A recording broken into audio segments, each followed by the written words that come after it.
¿Qué tal? Bienvenidos al debate de Fundación Libertad y Desarrollo. Feliz año. Este es el primer programa del 2024 y como no puede ser otra forma, vamos a hablar de los desafíos, los retos y las primeras impresiones que tenemos respecto de la política nacional, la política de Guatemala, en este 2024, donde además habrá un relevo del Ejecutivo y del Congreso. Para entender mejor esto, ya me acompañan dos buenos amigos de la casa.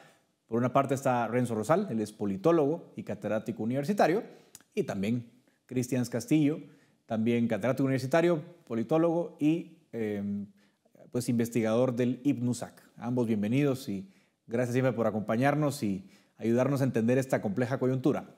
Renzo, voy a empezar contigo, porque la pregunta obligada a estas alturas siempre sigue siendo la misma, ¿no? ¿Qué va a pasar el 14 de enero? ¿Va a haber transición pacífica o no?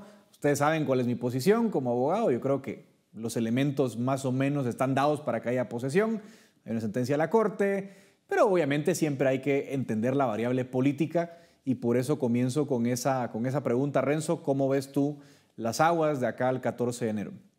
Bueno, muchas gracias y también, por supuesto, para los que estamos en el programa y para todos nuestros distinguidos televidentes, un feliz año. Que este año sea pues, de muchas experiencias positivas.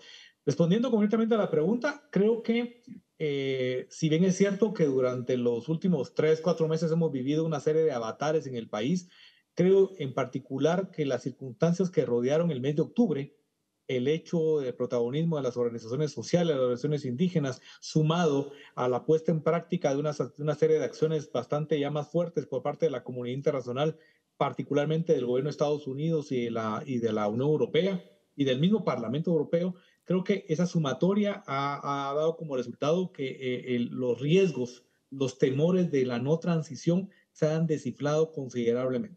Uno difícilmente puede decir que esté 100% garantizado, pero diría que más del 90% está en esa misma dimensión. Estamos recién en los primeros días del 2024 y tenemos por delante más o menos 10, 11 días para el cambio, el domingo 14, y por lo tanto las posibilidades de que en este cortísimo plazo se puedan otra vez poner en práctica las maquinarias de cuestionamiento del resultado electoral y demás, me parece que ya está bastante superado. Entonces creo que el gran riesgo de que no hubiera transición, siento que en este momento está bastante garantizado a vivir, a superar, digamos, esa primera ola, lo cual no implica para nada que los problemas, las circunstancias, la crisis política va a tener su continuidad después del 14 de enero con las próximas autoridades, con la próxima legislatura, etcétera, etcétera. Entonces no es que se haya totalmente desactivada la bomba, solo que esta primera espoleta yo siento que ya no tiene cabida porque las maquinarias que lo estaban dándole fuerza se han desinflado en gran medida.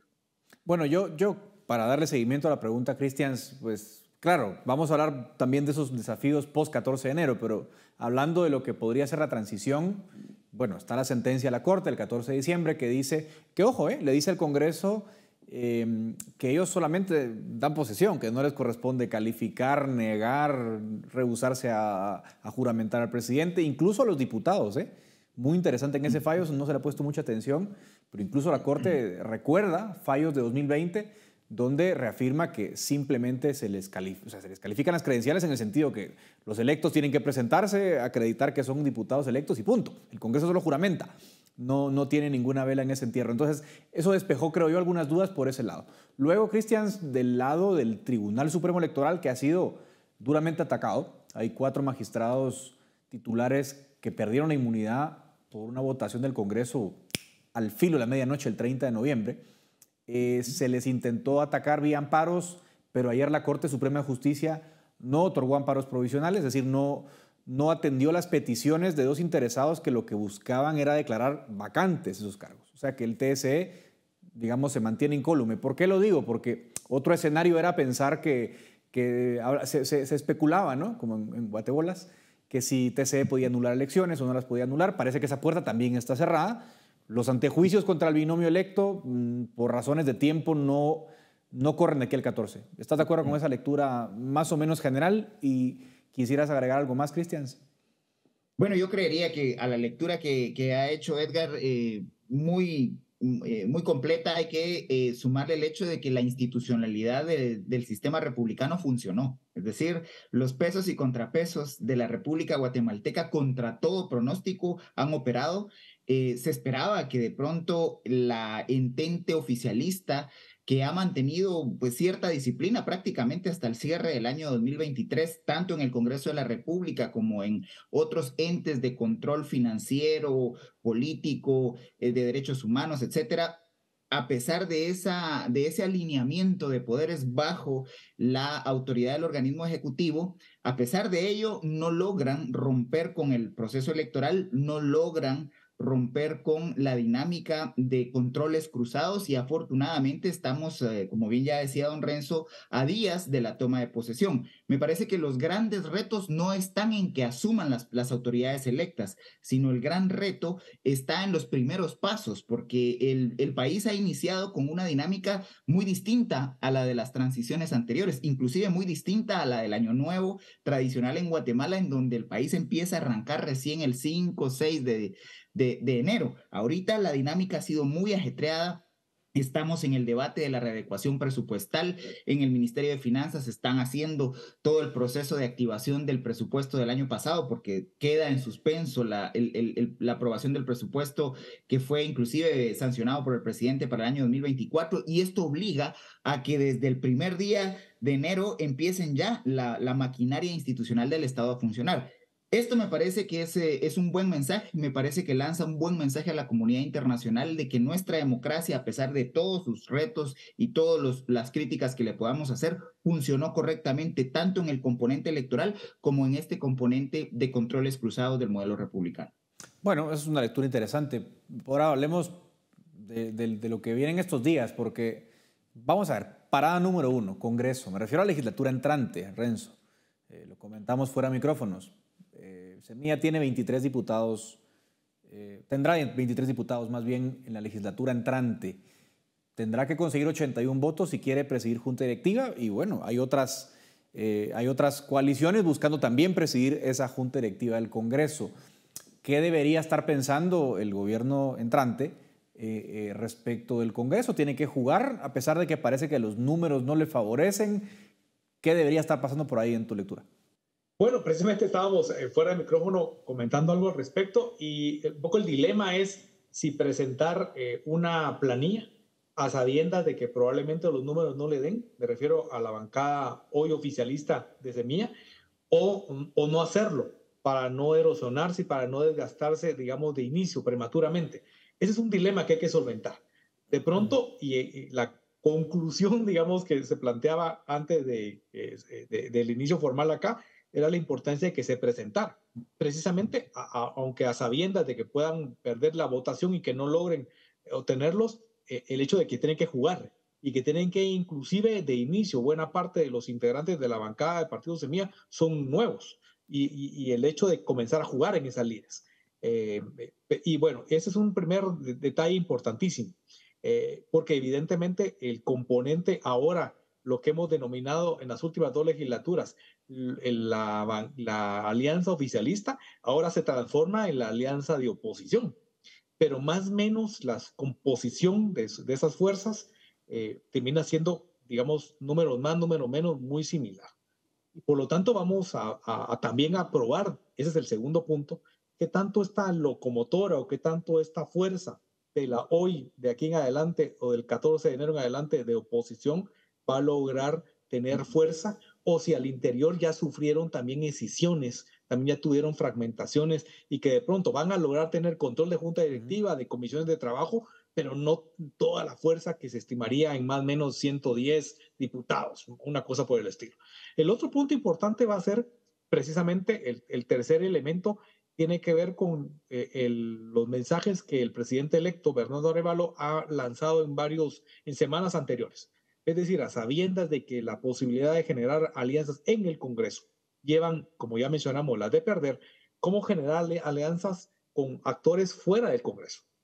Y qué tanto estos actores, digámosle, fuera del Parlamento, pueden contribuir, sí o no, a crear condiciones, si son como sinónimos, digamos, o pueden ser dignas de competir en un escenario donde estas fuerzas, me refiero, sociedad civil, con algunos empresarios de corte más o menos democráticos, que habrá que ver si los hay, comunidad internacional, en cualquier caso está bien, pero también cada uno de ellos lleva su agenda, cada uno de ellos lleva, de aquí en adelante ya no está el cheque en blanco a Bernardo Arévalo y Karen Herrera, sino es apoyos contra resultados y además están fuera del Congreso.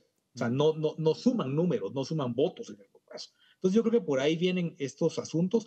Y un cuarto elemento que me parece que es fundamental, que quizás no tiene que ver solo con el legislativo, sino también con el ejecutivo, es que tanta capacidad va a tener Bernardo Arévalo a partir de que tome posesión y su equipo de trabajo, su gabinete, que también hay bastante expectativas sobre su gabinete y demás, lograr administrar las expectativas, contener inclusive las expectativas que son supremamente descomunales. Como nunca antes ha iniciado un nuevo gobierno de esta forma, que siempre tiene expectativas, pero que ahora creo que son multiplicadas por 10 a la 10.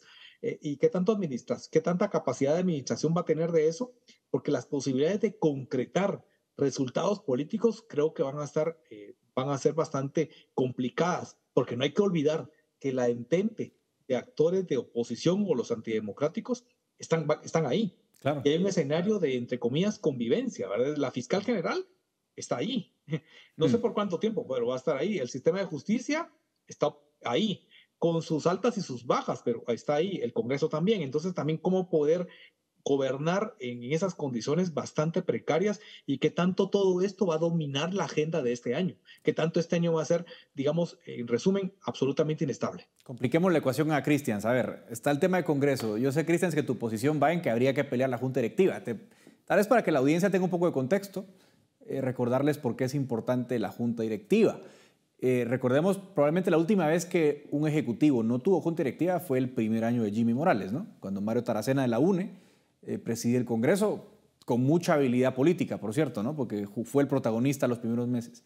Ahora, sumemos las variables que mete Renzo también en la ecuación. Fiscal general va a estar ahí, no se le puede remover, de hecho se nos negó una acción de inconstitucionalidad contra ese artículo 14 que no permite remover a la fiscal.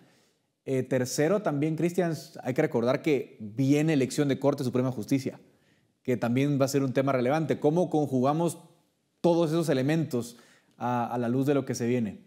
Y tal vez la gran prueba de fuego inicial, mi estimado Edgar y Renzo, es la readecuación presupuestal. De no haber un amparo en definitiva por parte de la Corte de Constitucionalidad que completamente deje sin efecto el presupuesto aprobado el año pasado para este año fiscal, obviamente el primer gran reto del Ejecutivo es readecuar de manera apegada a su plan de gobierno y a sus ofertas de campaña el presupuesto que les queda. 116,000 millones de quetzales que deberán redistribuir y obviamente generar las condiciones para una fiscalización efectiva, no solo por parte de la institucionalidad del Estado, sino de todos aquellos sectores de sociedad civil especializados que le dan seguimiento a la ejecución presupuestal. Entonces, me parece que la primera gran batalla va a ser en el Congreso esa readecuación presupuestal. Luego viene, obviamente, la integración de la comisión de postulación ya para iniciar el proceso del relevo de autoridades en la Corte Suprema de Justicia y Cortes de Apelaciones. Es central la correlación de fuerzas que pueda estar en el segundo semestre, en el segundo periodo ordinario de sesiones, porque será esa correlación la que va a elegir a las próximas autoridades para el próximo periodo constitucional. Y todo ello conlleva, obviamente, un reto de gobernanza, porque hay que recordarle a la audiencia que el modelo de Estado guatemalteco es corporativo y lo que hay es básicamente un proceso de repartición de cuotas de poder y la gran elección, me parece a mí, no fue la del año pasado, sino la gran elección para la institucionalidad del Estado guatemalteco es la que se va a dar en el Congreso de la República este año en torno a las Cortes. Entonces, obviamente el Congreso va a ser un eje central, el presidente deberá hacer gala de su capacidad de conciliación, de su capacidad de articulación, pero sobre todo de negociación política. Y digo en términos muy positivos la negociación política, porque en definitiva para eso se les elige, para poder llegar a consensos y encontrar puntos en común. Pero no hay que olvidar tampoco que el Congreso de la República va a estar a cargo de aprobar todo un paquete de leyes que son necesarias para el combate a la corrupción. un paquete de leyes que viene pendiente desde la gestión del presidente Otto Fernando Pérez Molina, que presentó por lo menos 13 iniciativas de ley para fortalecer la fiscalización en el país y el combate a la corrupción. Una controversia interesante que en aquel gobierno se haya dado esos primeros pasos, pero es fundamental, por ejemplo, retomar la reforma a la ley de la Contraloría General de Cuentas. Es necesaria una Contraloría mucho más activa, mucho más efectiva, mucho menos controlada por intereses políticos.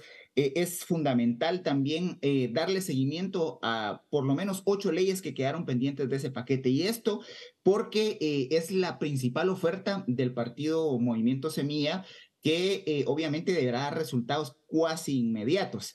Y es que la población está muy atenta a cuáles van a ser los resultados en ese combate a la corrupción. Me parece que este primer año hay que estar conscientes también de que no es un año muy proclive a la ejecución presupuestal.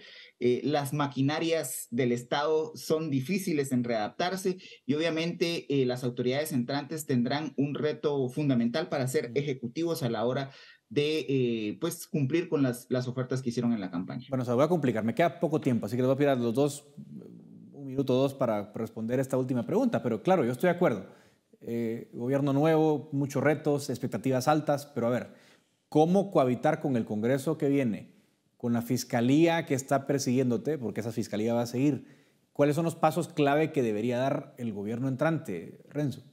Bueno, yo plantearía, en principio, uno que me parece que es desafiante, que tiene que haber liderazgo, capacidad de visualizar lo que hemos carecido en los últimos tiempos de un líder nacional que pueda en buena medida también tener esa capacidad, ya lo decía muy bien Cristian, también de articulación, dialogante y demás, pero me parece que fundamentalmente es un líder que pueda legitimarse, porque el resultado electoral le da una cuota de legitimidad, pero eso se puede ir como agua y se puede perder de la noche así muy fácilmente. Entonces, que ayude a mantener, digamos, un nivel de flotabilidad importante que a su vez se convierta en el elemento clave para poder gravitar en ese escenario altamente poroso, altamente denso, altamente volátil. Si no tenemos ese componente, pues de pronto la capacidad de maniobra puede verse desajustada a la vuelta de la esquina. Cristian, con tu visión, sobre todo con esa fiscalía que no es muy amigable al gobierno entrante. Bueno, el poder se gana con el pueblo, pero se gobierna con la adecuada articulación de élites. Y no estoy hablando solamente de la élite económica. En nuestro país hay múltiples élites. Ya don Renzo lo decía en su primera intervención, los pueblos demostraron al cierre del año entrante que han ganado mucho reconocimiento, mucho liderazgo y sobre todo mucho respeto de la sociedad guatemalteca. Y en ese sentido también hay que hacer un esfuerzo entonces por integrar una expresión de diferentes élites en el país, en primer lugar en el gabinete de gobierno. Me parece que los primeros gabinetes para los gobiernos entrantes siempre son fusibles, siempre son monedas de cambio. Para este gobierno en particular, me parece que el gabinete, el primer gabinete va a ser la demostración de esa capacidad que tenga el presidente Arévalo de poder sentarse con diferentes actores de élite en el país, poder llegar a consensos y presentar un gabinete de gobierno que le dé estabilidad a su gobierno y que busque la gobernabilidad, no solo en la ejecución de las políticas públicas, sino también una adecuada gobernanza a la hora de discutir los grandes temas de país. Entonces, el presidente creo que llega con muy poco aire en cuanto a darle el beneficio de la duda. Me parece que todo el mundo está esperando resultados inmediatos y obviamente esto exige que dé gala desde el inicio, que dé cátedra desde el inicio de esa posibilidad de entrar en diálogo, de llegar a consensos y de poder presentarle al pueblo de Guatemala pues soluciones, si no inmediatas, por lo menos viables para los grandes problemas que enfrenta el país. Bueno, apenas empieza el año, pero ciertamente, como dicen ustedes, muy movido, con muchas expectativas. Próxima parada será el 8 de enero, cuando conozcamos el gabinete del próximo ejecutivo que gobernará Guatemala, y luego ya el 14 de enero la toma de posesión.